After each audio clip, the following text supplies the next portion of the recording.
Well, right now, what I've been looking at is the fact that they're still seeing rain. Right now, it's pretty light, but they are expecting a lot more. They've already seen too much.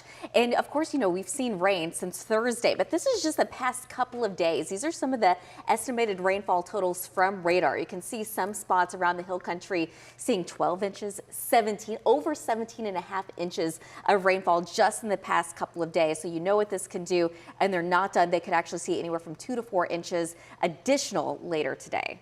Thanks, Cassie. We will check back in with you in just a few minutes. This morning, the death toll has risen to 51 people. In Kirk County alone, at least 43 people were killed. That includes 15 children. So far this weekend, officials say they have rescued more than 850. Right now, crews are still searching for more than 20 missing girls from Camp Mystic.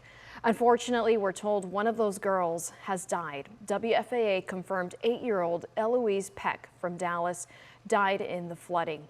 We also confirmed sisters Brooke and Blair, you see there in the middle, died. They were students at St. Rita's Catholic in Dallas. The school said they were staying in a cabin with their grandparents who are still missing, and that cabin got swept away. Brooke and Blair's parents were staying in a different cabin and are safe.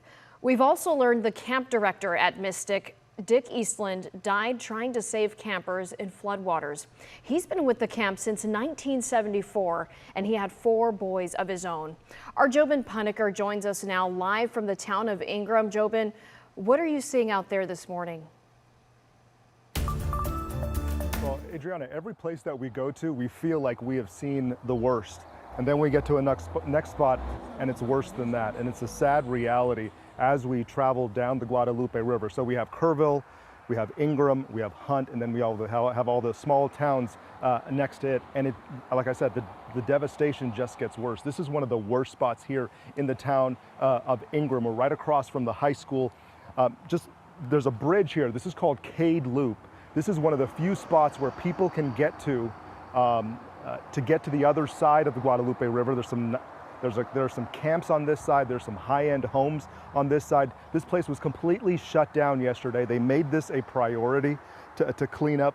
The road had completely washed away, so they had to shore it up and make it passable. Finally, this morning, residents were able to make it to the other side, which was, like I said, a priority for people here. A lot of the land has washed away. You see the trees completely pushed over. We've got boats. One thing we've noticed is the smell of rotting fish, and it is really pungent where we are right now.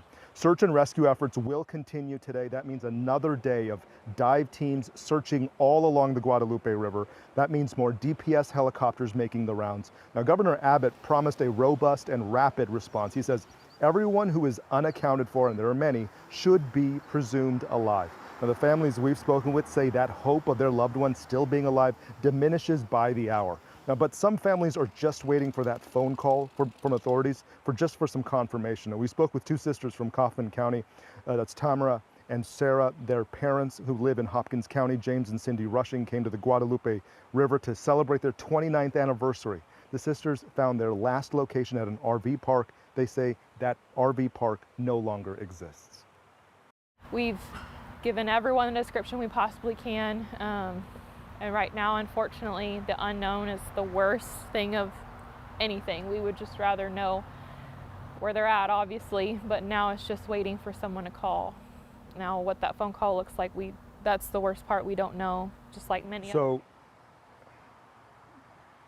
So there are a lot of numbers that are being thrown at you here. We've got more than 50 dead. We have still many unaccounted for. Another number that you've been hearing is the 26 feet, the rise in the water level over the course of 45 minutes. So this water went way above my head, if you can believe it, and I'm down here in the trenches.